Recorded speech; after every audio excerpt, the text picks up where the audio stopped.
students, I am Ms. Kanika Sharma and today we will discuss principles and significance of professional ethics. This is the second part of the video. In this part we will talk about code of pharmaceutical ethics in relation to the trade of the pharmacist, his profession and medical profession. Let's start with the pharmacist in relation to his trade. इसमें सबसे पहले है price structure. Price मतलब जो MRP, जो दाम आप दवाई का देते हैं, वो जो भी आप प्राइस चार्ज करेंगे एक कस्टमर से या एक पेशेंट से, वो प्राइस होना चाहिए, इक्वल होना चाहिए उस क्वालिटी का जो सामान आपने प्रोवाइड करा है उस पेशेंट को। मोर ओवर उस प्राइस पे इंक्लूडेड होना चाहिए जो स्किल, जो टाइम, जो नॉलेज एक फार्मासिस्ट ने वो मेडिकेशन बनाने में लगाई है, वो सारी चीजों को इंक्लूड करते हुए वो प्राइस एक मेडिकेशन का होना चाहिए। बट इस चीज को हमेशा ध्यान में रखना चाहिए कि वो प्राइस ऐसा ना हो कि वो पेशेंट की जेब के ऊपर बहुत भारी पड़े और वो अननेसेसरी का प्राइस हो।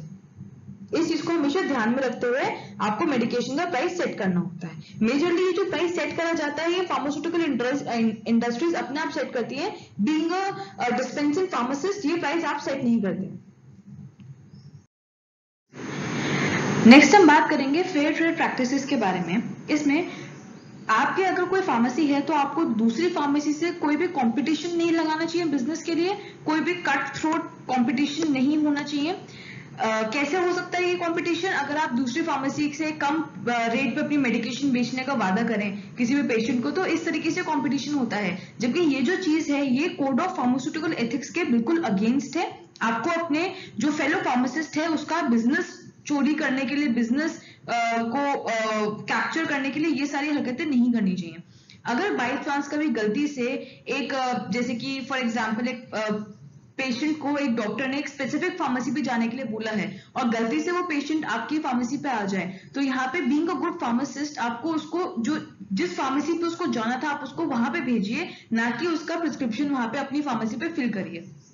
मोर ओवर लेबल्स जो होते हैं, ट्रेडमार्क्स जो होते हैं और other science and symbols of कंटेम्परेरीज मतलब जो साथ के फार्मासिस्ट हैं, जो साथ के लोग हैं, उनको इमिटेट नहीं करना चाहिए, मतलब उनको कॉपी नहीं करना चाहिए। आपको अगर अपना कुछ काम करना है तो आप उसको अपना यूनिक बनाइए, बट आप दूसरे फेलो फार्मासिस्ट की कोई भी चीज को, कोई भी ट्रेडमार्क को, कोई भी लेबल को आप कॉपी नहीं कर सकते। नेक्स्ट हम बात करेंगे परचेज ऑफ ड्रग्स के बारे में, कि अब ड्रग्स खरीदने के बारे में।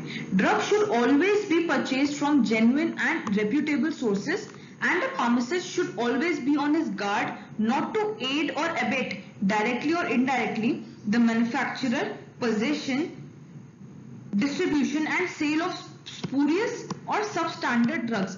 एक फार्मासिस्ट को हमेशा इस चीज का ध्यान रखना चाहिए कि जब भी वो मेडिकेशन खरीद रहा है वो एक हमेशा रिस्पेक्टेड और जेन्युइन सोर्स से मेडिकेशन खरीदे, और उसको इस चीज का और ध्यान रखना चाहिए कि वो कहीं पे भी हेल्प ना करे डायरेक्टली या इनडायरेक्टली मैन्युफैक्चरिंग बनाने में या अपने पास रखने में कोई भी ऐसी ड्रग जो कि लो क्वालिटी की है, जो सब स्टैंडर्ड ड्रग है या स्पूरियस ड्रग है।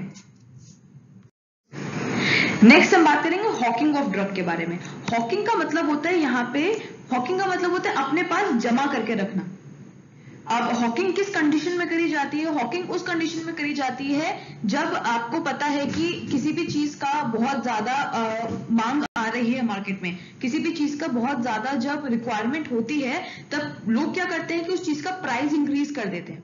तो जब आप उसका प्राइस इंक्रीज कर देते तो आपका ये प्रॉफिट होता है। बट आप ये नहीं देख रहे कि आप जिस प्रोफेशन में हैं, जिस बिजनेस में आप हैं, वो डायरेक्टली लोगों की लाइफ के साथ डील करता है। तो यहाँ पे हमें जो हॉकिंग ऑफ ड्रग होता है कि ड्रग को अपने पास जमा करके रखना, जैसे कंडीशन, जैसे कि आज के टाइम पे कंडीशन है कोविड-19, तो यहाँ पे जो पैंडेमिक है इसमें अगर कोई भी एक स्पेसिफिक ऐसी मेडिकेशन है जो ट्रीट करने के लिए चाहिए, तो हर कोई, जो भी पेशेंट है, जो भी इस प्रॉब्लम को डील कर रहा है, वो उस मेडिकेशन को खरीदना चाहता है। अब बीइंग अ फार्मासिस्ट आपकी ये रिस्पॉन्सिबिलिटी है कि आप उस मेडिकेशन को, जो उसका एक्चुअल रेट है, जो उसका प्राइस डिसाइड हुआ है, आप उस प्राइस पे बेचें।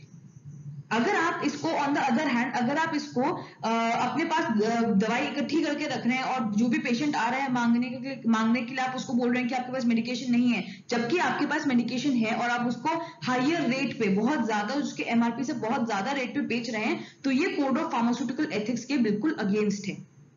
Now, hawking of drugs and medicine should not be encouraged, nor should any attempt be made to solicit orders for such substances from door to door.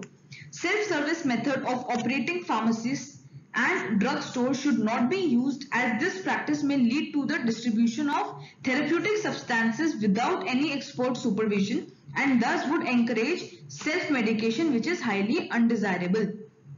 अगर आप सेल्फ सर्विसिंग का method आप स्टार्ट कर दे, जैसे कि for example grocery stores में होता है कि आप ऐसे अपना बास्केट लेके जाते हैं एंड आपका सारे घूमते हुए कोई भी किसी को दाल चाहिए, चीनी चाहिए, वो आप अपने बास्केट में रख लेते हैं एंड देन आप उसको जहाँ पे चेकआउट काउंटर होता है वहां पे उसकी पेमेंट करके आप चले जाते हैं.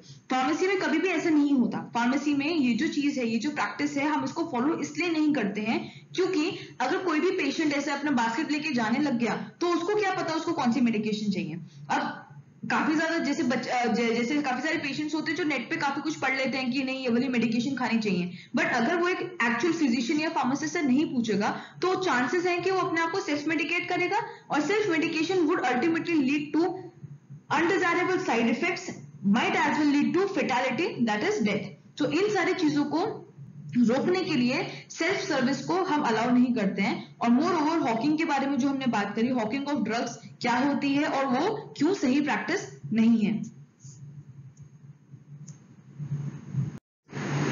Next is advertising and displace. Now जैसे कि इंट्रोडक्शन वाली वीडियो में हमने बात करी है, एडवर्टाइजिंग एंड डिस्प्ले के ऊपर पूरा एक एक्ट है जिसके बारे में हम डिटेल में नेक्स्ट चैप्टर्स में पढ़ेंगे. Now, no display material either on the premise, in the press or elsewhere should be used by a pharmacist in connection with the sale of a public and medicine or medical appliances which is undignified in style or which contains, क्या क्या contain करना चाहिए. कोई भी जो display या advertisement होता है, एक फार्मासिस्ट को किसी भी चीज का ऐसा एडवर्टाइजमेंट नहीं करना चाहिए जो कि अनडिग्निफाइड हो, ठीक है, या फिर जिसमें क्या क्या हो, any offer about refund of money, जिसमें कि कोई भी एडवर्टाइजमेंट ऐसा कह रहा है कि अगर आप ये ड्रग ले रहे हैं, ये मेडिसिन ले रहे हैं तो आपको 50 रुपए का, 100 रुपए का कैशबैक मिलेगा. ऐसी चीजों को एक फार्मासिस्ट उसका एडवर्टाइजमेंट नहीं कर सकता. मोर ओवर मिसलीडिंग और एग्जैजरेटेड स्टेटमेंट और क्लेम्स, कोई भी अगर एड में मिसलीडिंग या एग्जैजरेटेड क्लेम्स हैं, कोई भी गलत क्लेम्स हैं, तो आप एज बीइंग अ फार्मासिस्ट उसका एडवर्टाइजमेंट नहीं कर सकते. More over the word cure is a reference to an element or symptoms of ill health.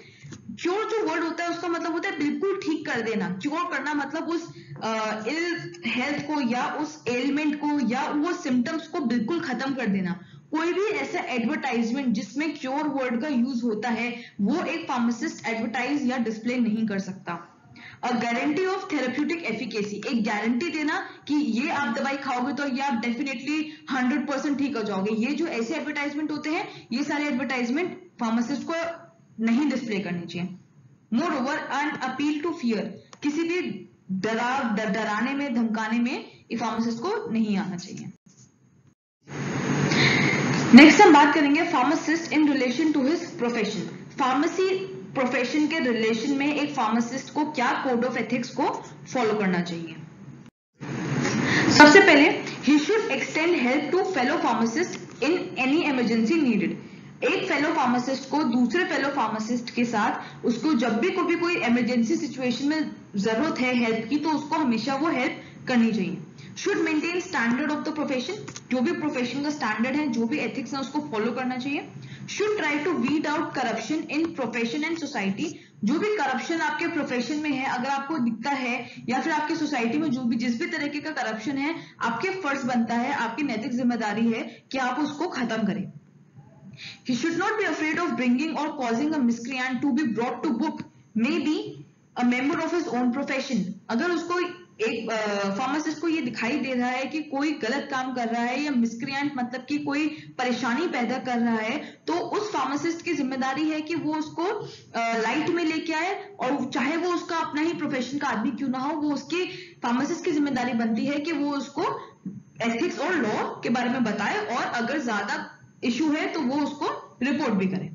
Should have up to date knowledge of professional matters, जो भी professional matters हैं pharmacist को उसकी up to dated knowledge होनी चाहिए. should have fair knowledge of laws related to his profession. जो भी आपके प्रोफेशन से रिलेटेड लॉज हैं, जो भी आपके लॉ फॉलो करे जाते हैं, जो कि आपके एक्ट फॉलो करे जाते हैं, एक फार्मासिस्ट को उसकी अपडेटेड नॉलेज हमेशा होनी चाहिए. Now we'll talk about the pharmacist in relation to medical profession. By medical profession, medical profession से इतना ज्यादा क्या रिलेशन है आपको पता होना चाहिए कि जो फार्मासिस्ट है, फार्मासिस्ट हमेशा हैंड टू हैंड काम करता है एक मेडिकल प्रोफेशनल के साथ. Medical professional can be a physician, can be a nurse, can be any other radiologist, any other person dealing and actually working in a hospital और अ clinic. So moving on, क्या क्या चीजें हम discuss करेंगे इसमें. सबसे पहले limitation of professional activity. The first one is limitation of professional activity. आपको पता होना चाहिए कि आपके प्रोफेशनल एक्टिविटी, आपका जो रिस्पॉन्सिबिलिटी है बीइंग अ फार्मासिस्ट, वो कहां पे खत्म होती है. Pharmacist under no circumstances take to medical practice. That is, एक फार्मासिस्ट को कभी भी किसी भी सर्कमस्टांस में मेडिकल प्रैक्टिस जो है उसको फॉलो नहीं करना चाहिए. अब उसमें क्या क्या चीजें इंक्लूड होती है. Diagnosing drug and prescribing medication, sorry diagnosing disease है यहाँ पे, diagnosing disease and prescribing medications. आप एक फार्मासिस्ट हैं, आप कोई भी डिजीज को डायग्नोस नहीं करेंगे, ना ही आप मेडिसिन प्रिस्क्राइब करेंगे. In emergency he can give first add. अगर कोई इमरजेंसी कंडीशन है तो उसमें आप फर्स्ट एड दे सकते हैं टू द पर्सन, जो भी पर्सन है, जिसको जो भी पेशेंट है, अगर उसको इमरजेंसी सिचुएशन में फर्स्ट एड की जरूरत है तो being a pharmacist you can give first aid to that patient. Moreover, he should not recommend a medical practitioner. आप एक फार्मासिस्ट हैं, आप ऐसे नहीं बोल सकते, आप किसी भी पेशेंट को ऐसे नहीं बोलेंगे कि हाँ आप उस फार्मेसी उस फिजिशियन के पास चले जाओ, वो बहुत अच्छा फिजिशियन है, या आप उस बोला फिजिशियन बहुत खराब है, आप उसके पास मत जाइए. ऐसी कोई भी बात being a practitioner, being a professional, आप ऐसा कुछ नहीं कहेंगे. Moreover, the next is clandestine arrangement. Clandestine arrangement होता है, it is a sort of barter system. बहुत ही गलत प्रैक्टिस है जो कि प्रोफेशन में है. दैट इज कि एक फार्मासिस्ट, एक डॉक्टर एक फार्मासिस्ट के साथ जाके एक टाई अप कर लेते हैं कि आप जैसे कि एक पेशेंट है जो कि फिजिशियन के पास जाता है, तो फिजिशियन अगर उसको बोले कि आप वो XYZ फार्मेसी में जाइए, वहीं पे आपको दवाई मिलेगी, और वो जो डॉक्टर है वो भी वही दवाई लिख रहा है जो कि XYZ फार्मेसी, जो आपकी फार्मेसी है, उसमें अवेलेबल है. तो ये, और क्योंकि वो डॉक्टर लिख रहा है तो आप उस डॉक्टर को उस पेशेंट के उस प्रिस्क्रिप्शन के बदले आप उसको कोई भी गिफ्ट या वगैरह कुछ भी चीज आप उसको दें. तो ये जो एक ट्रेड सिस्टम है कि आप मेरी दवाई लिखो, मैं आपको पैसे दूंगा या गिफ्ट दूंगा, इस पूरे सिस्टम को क्लैंडस्टाइन अरेंजमेंट कहते हैं. No pharmacist should enter into the secret arrangement and contract. ना कोई सीक्रेट अरेंजमेंट होना चाहिए, ना कॉन्ट्रैक्ट होना चाहिए with the physician to offer him any commission or any other advantage. Commission या advantage can be either gift or पैसे, anything. Now, liaison with the public. This is the third one.